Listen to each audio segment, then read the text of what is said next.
उसके बाद से कंप्लीट करेंगे। तो पहला हमारा टॉपिक है इकोनॉमिक एक्टिविटीज। इकोनॉमिक एक्टिविटीज में मैंने आपको बताया था कि दो सेक्टर्स इंपॉर्टेंट है। पहला सेक्टर है फर्म और दूसरा सेक्टर है हाउसहोल्ड्स। ओके, तो firms, what is the meaning of firm? Firm means production houses, वो प्रोडक्शन हाउसेस जो कि गुड्स को बनाती है, चाहे वो टाटा हो गए, बिरला हो गए, अंबानी हो गए, कोई भी हो गए, ये क्या करते हैं? ये प्रोडक्शन करते हैं। ओके, जैसे ये क्या करेंगे? ये प्रोडक्शन करेंगे और गुड्स को बनाएंगे। जैसे आप देख सकते हो क्या लिखा हुआ है, process through which raw materials are converted into output using factors of production. As I have already told you that factors of production को use करके, factor of production क्या क्या होता है याद करिए, लिखा था हमने क्या क्या होता है। पहला लैंड, लेबर, कैपिटल और एंटरप्रेन्योर। इन चारों फैक्टर ऑफ प्रोडक्शन को यूज करके हम क्या करते हैं? किसी भी रॉ मटेरियल को किसी फिनिश प्रोडक्ट्स में कन्वर्ट करते हैं। ठीक है, दूसरा हमारा क्या सबसे इंपॉर्टेंट होता है? उसके बाद प्रोडक्शन के बाद क्या होगा? प्रोडक्शन के बाद आएगा कंजम्पशन। ठीक है, प्रोडक्शन के बाद क्या आएगा? कंजम्पशन। कंजम्पशन मींस क्या होता है? गुड्स को यूज करना। जैसे हमने कोई भी चीज बनाया तो बनाना तो सिर्फ काफी नहीं होगा ना, उसको यूज करना भी इंपॉर्टेंट होगा। जब तक कंज्यूमर यूज नहीं करेगा तब तक उसका वैल्यू मिलेगा कैसे प्रोडक्शन हाउसेस को? तो जैसे लिखा है, क्या लिखा है? Process of utilisation of goods and services to satisfy human wants. हमारी जितने भी वांट्स होते हैं उन वांट्स को सैटिस्फाई करने के लिए हमको गुड्स एंड सर्विसेज की जरूरत पड़ती है। ओके, नेक्स्ट आपका आता है capital formation. Capital formation means क्या होता है? जहां पे गुड्स एंड सर्विसेज के मतलब प्रोडक्शन के बाद जो पैसे बचते हैं उसको हमको क्या करना रहता है? या तो कंजम्पशन में पैसा यूज होगा या तो उसको हम लोग इन्वेस्टमेंट में ट्रांसफर कर देंगे। ठीक है, इसकी जरूरत फिलहाल हमको नहीं है क्योंकि हमारे सिलेबस के अकॉर्डिंग इसकी जरूरत हमको नहीं पड़ेगी। फिर हमने बात की थी सेक्टर्स ऑफ इकोनॉमी का। तो कितने सेक्टर्स ऑफ इकोनॉमी है? पहला क्या है? हाउसहोल्ड। हाउसहोल्ड मतलब owners of the factors of production, वो पर्संस जो कि फैक्टर ऑफ प्रोडक्शंस को ओन करते हैं। जो जैसे हमने बनाया था, एक तरफ हाउसहोल्ड और एक तरफ फर्म। हाउसहोल्ड मतलब कौन हो गए? हम लोग हो गए, कंज्यूमर्स हो गए, जिनके पास फैक्टर्स ऑफ प्रोडक्शन अवेलेबल है। हम इन फैक्टर्स ऑफ प्रोडक्शन को क्या करेंगे? हम इन फैक्टर्स ऑफ प्रोडक्शन को फर्म्स तक या प्रोडक्शन हाउसेस तक प्रोवाइड करवाएंगे। ठीक है, जैसे लैंड हो गया, लेबर हो गया। ठीक, जैसे provide factor services to firms, हम लोग क्या करते हैं? उन फैक्टर सर्विसेज को फर्म्स को अवेलेबल करवाते हैं। Receive factor income in return, बदले में अंबानी, हमने बताया था आपको कि अंबानी जी हमको बदले में क्या करेंगे? अंबानी जी हमको बदले में लैंड के बदले में रेंट देंगे। ओके, कैपिटल के बदले में इंटरेस्ट देंगे, लेबर के बदले में वेजेस देंगे और एंटरप्रेन्योर को क्या मिलेगा? प्रॉफिट मिलेगा। और उसी पैसे को हम क्या करेंगे? दोबारा से कंजम्पशन एक्सपेंसेस के रूप में अगेन सर्कुलर फ्लो में दोबारा प्रोडक्शन हाउसेस तक पहुंचा देंगे। ठीक है, नेक्स्ट कौन आता है? दूसरा सेक्टर कौन होता है? Firms. Firms means production houses जो गुड्स एंड सर्विसेज को बनाएगा। तो includes both private and government owned, मतलब प्राइवेट एंटरप्रेन्योर्स भी आएंगे एज वेल एज गवर्नमेंट भी इसमें इन्वॉल्व होंगे। ठीक है, sell outputs and generate income, ये अपनी गुड्स को सेल करेंगे और उसके बदले में इनकम को जनरेट करेंगे।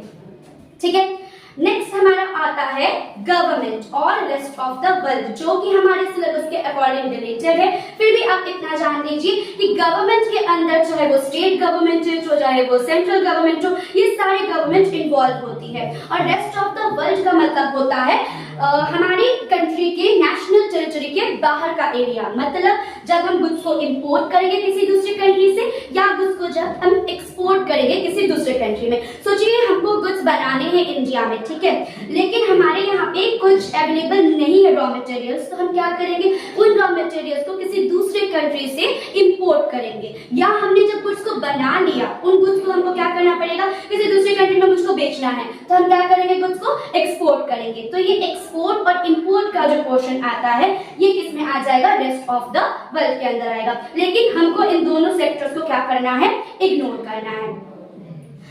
नेक्स्ट हमने पढ़ा था एक सर्कल, नाम ही है चैप्टर का सर्कुलर फ्लो ऑफ इनकम, तो सर्कल आएगा। ठीक है, पहला क्या आता है? पहला होता है प्रोडक्शन, मतलब वो हाउस, वो बिजनेसेस जो गुड्स को क्या करते हैं? प्रोडक्शन करते हैं। ठीक है, ये गुड्स को प्रोड्यूस करेंगे।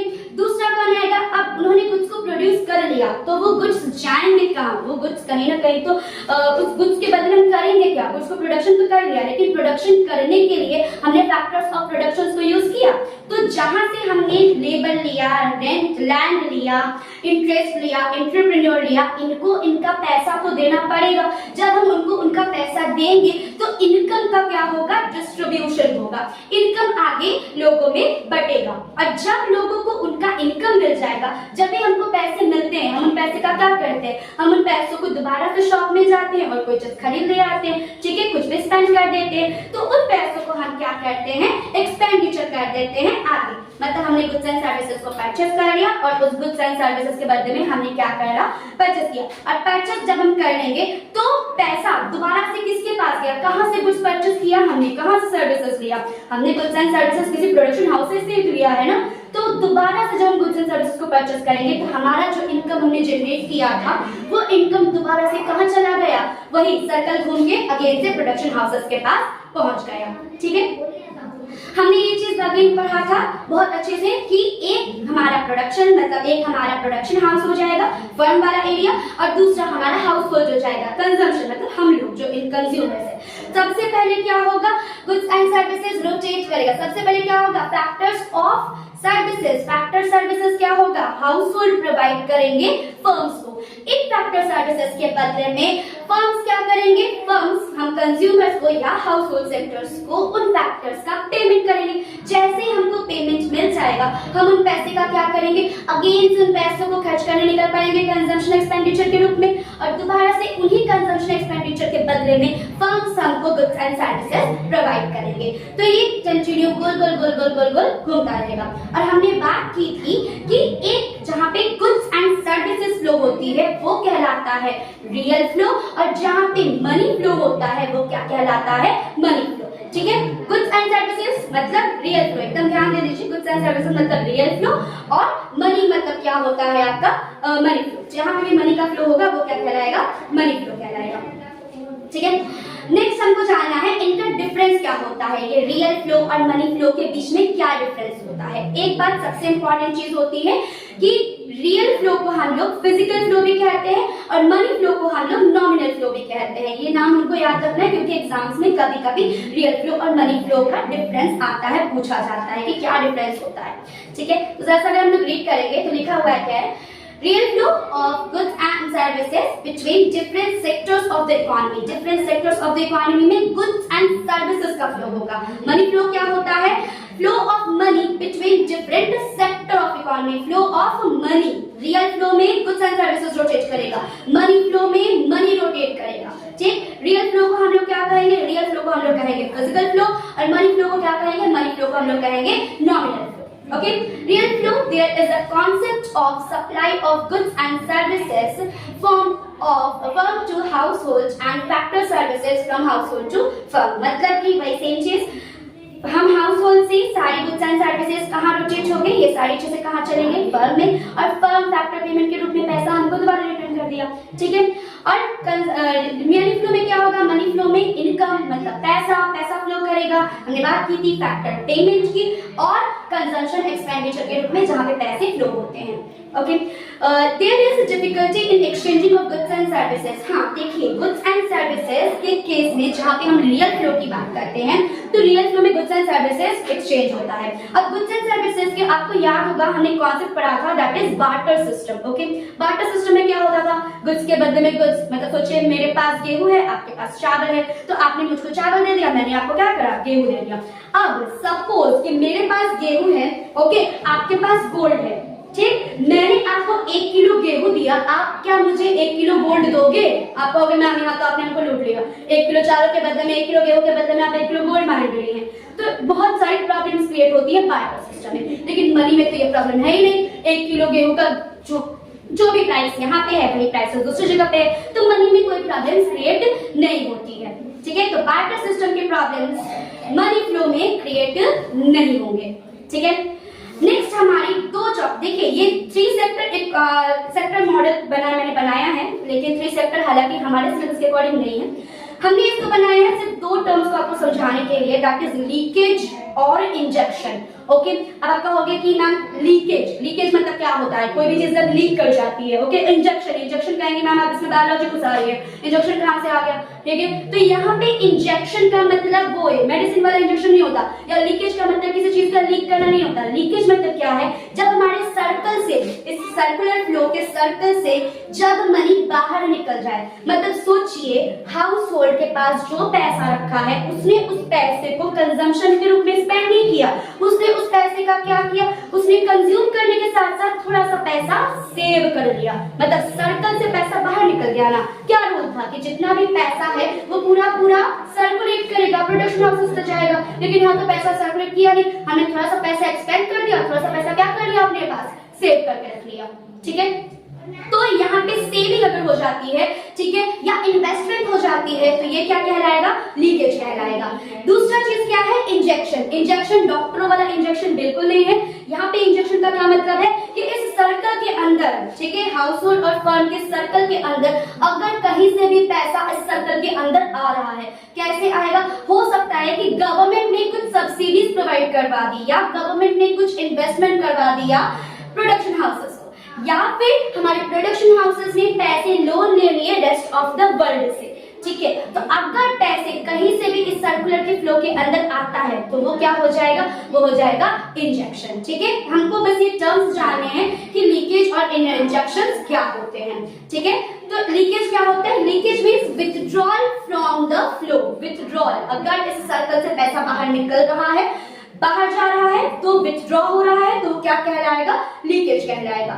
When households and firms save part of their incomes to constitute leakage, they may be in form of saving, tax payment and imports. Leakage reduce the flow of income. Definitely बात है, अगर हम अपने पैसे को circle में नहीं जाने देंगे, अगर हम अपने पैसे से थोड़ा पैसा सेव कर लेते हैं, तो ये तो सर्कुलर फ्लो को कम कर देगा। नेक्स्ट चीज क्या होती है, इंजेक्शन मींस क्या होता है, injection means introduction of income into the flow. बाहर से पैसे आ रहे हैं, आइदर थ्रू गवर्नमेंट हो गया और through rest of the world हो गया। When households and firms borrow saving, they constitute injection increase the flow of income. Injection can take form of investment, government spending and export. मतलब अगर production houses ने पैसे बोरो किए government से या rest of the world से, तो ये किस में आ जाएगा, ये कहलाएगा आपका इंजेक्शन। ओके, टॉपिक्स याद रखिएगा क्योंकि इंजेक्शन और सेविंग से क्वेश्चन रेज हुए हैं, ठीक है। नेक्स्ट सबसे इंपॉर्टेंट पॉइंट जहां से क्वेश्चन पूछा जाता है एग्जाम में, जहां से कि क्वेश्चंस को लिंक किया जाता है दूसरे चैप्टर्स में भी। मैंने आपको एकदम स्टार्ट में कहा था कि इस चैप्टर के क्वेश्चन सिर्फ इसी चैप्टर से नहीं आते हैं, बल्कि इस चैप्टर के क्वेश्चंस को लिंक करवाया जाता है दूसरे चैप्टर से भी। जैसे बैलेंस ऑफ पेमेंट से लिंक करवाया जाएगा, गवर्नमेंट बजट से लिंक करवाया जाएगा। तो इस चैप्टर के क्वेश्चन को कैसे लिंक करवाया जाएगा, यही दो मेन पॉइंट है, स्टॉक और फ्लो, ठीक है। स्टॉक और फ्लो क्या होता है, यही दो मेन पॉइंट है जहां से क्या होता है, सारी चीजें लिंक करवाई जाती है। तो स्टॉक क्या होता है, स्टॉक आपके बुक में एक पिक्चर बना होगा जहां पे एक बाल्टी रखी है और ऊपर एक नल टाइप का बना है जिसमें पानी गिर रहा है, हर बुक में है, ठीक है। आप होरी खोल लीजिए या फिर पूनम गांधी जो भी है आप खोल लीजिए, सारे बुक्स में आपको ये पिक्चर बनेगा। तो ये स्टॉक का मतलब क्या होता है, स्टॉक मतलब एक जगह पे जमा होना, एक जगह पे जब हमने कई चीजें इकट्ठी कर दी वो क्या कहलाएगा, स्टॉक कहलाएगा। और फ्लो का मतलब क्या है, कोई चीज कंटिन्यूअसली चल रही है। तो सिंपल वर्ड में कहे तो स्टॉक होता है eight a point of time, ठीक है। अगर हम बोले कि आज के डेट में, आज के टाइम पे मेरे पास मेरे बैंक अकाउंट में 10 लाख रुपए, ठीक है, काश होता, ठीक है। अगर 10 लाख रुपए है मेरे अकाउंट में, तो ये क्या है, एट अ पॉइंट है ना, आज के डेट में है ना वो बैलेंस, वो क्या कहलाएगा, स्टॉक कहलाएगा। और अगर हम बोले मेरी मंथली इनकम कितनी है, 10,000 है सपोज, ओके, तो मंथली इनकम तो पूरे मंथ का होगा ना, एक लंबे पीरियड ऑफ टाइम का होगा। तो पीरियड ऑफ टाइम से जब कोई इनकम जनरेट होती है उसको हम लोग क्या कहते हैं, फ्लो कहते हैं। Simple meaning, at a point of time मतलब stock, at a period of time मतलब फ्लो।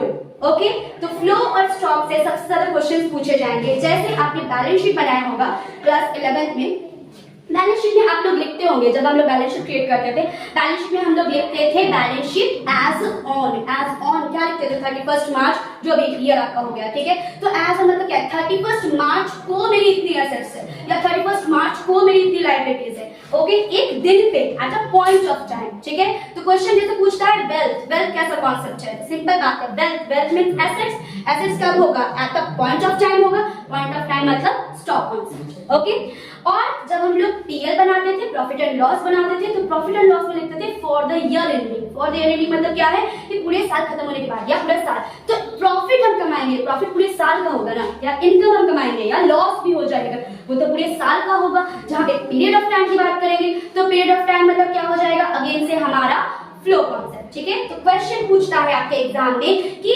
नेशनल इनकम कैसा कॉन्सेप्ट है, आपको बस इतना याद रखना है कि एक समय पे हो रहा है, एक पॉइंट ऑफ टाइम पे हो रहा है, तो वो कैसा कॉन्सेप्ट हो जाएगा, वो स्टॉक कॉन्सेप्ट हो जाएगा। और जब कि कोई चीज को होने में लंबा समय लगेगा, एक पूरा पीरियड लगेगा, तो वो कैसा कॉन्सेप्ट हो जाएगा, वो आपका हो जाएगा फ्लो कॉन्सेप्ट, ओके। इतनी चीजें हमको दिमाग में रखनी है। तो बहुत सीधा सा कॉन्सेप्ट है, छोटा सा चैप्टर है हमारा सर्कुलर फ्लो ऑफ इनकम। एक बार छोटा सा रिकैप को कर रहा है। तो 4 सेक्टर्स ऑफ द इकोनॉमी, क्या क्या होते हैं 4 सेक्टर्स ऑफ द इकोनॉमी में, पहला हाउस होल्ड, दूसरा फर्म, तीसरा गवर्नमेंट और चौथा रेस्ट ऑफ द वर्ल्ड। हमको 2 चीजें नोट करनी है। सेकंड हमने क्या पढ़ा कि इनकम क्या होती है, इनकम रोटेट करती है, फर्म से हाउस होल्ड, हाउस होल्ड से फर्म, पूरा गोल गोल सर्कल में घूमेगा। नेक्स्ट हमने क्या पढ़ा, हमने 2 कॉन्सेप्ट पढ़े, रियल फ्लो और मनी फ्लो का। रियल फ्लो क्या होता है, रियल फ्लो मतलब गुड्स एंड सर्विसेज का फ्लो। मनी फ्लो क्या होता है, मनी फ्लो मतलब मनी का फ्लो, पैसे का फ्लो, ठीक है। नेक्स्ट हमने कौन सा कॉन्सेप्ट पढ़ा, हमने पढ़ा एक लीकेज और एक इंजेक्शन, ठीक है। लीकेज मतलब जब पैसा सर्कल से बाहर निकलेगा, थ्रू सेविंग हो गया, टैक्स पेमेंट हो गया, कहीं भी हो गया, ठीक है। और इंजेक्शन मतलब जब सर्कल के अंदर, उस सर्कल के अंदर अगर पैसा बाहर से आ रहा है, कैसे आ सकता है पैसा अंदर, थ्रू गवर्नमेंट से बोरो कर लिया, ठीक है, या फिर रेस्ट ऑफ द वर्ल्ड से हमने बोरो कर लिया, कहीं से भी अगर पैसे अंदर आएंगे सर्कल के, तो वो क्या कहलाएगा, इंजेक्शन। हमने लास्ट टॉपिक क्या पढ़ा, स्टॉक और फ्लो का कॉन्सेप्ट। स्टॉक मतलब पॉइंट ऑफ टाइम, फ्लो मतलब पीरियड ऑफ टाइम, ठीक है। आई थिंक चैप्टर आपको क्लियर हुआ होगा। इसके अगर और भी कंफ्यूजन है, हम लोग आगे इसके बारे में डिटेल में बात करेंगे।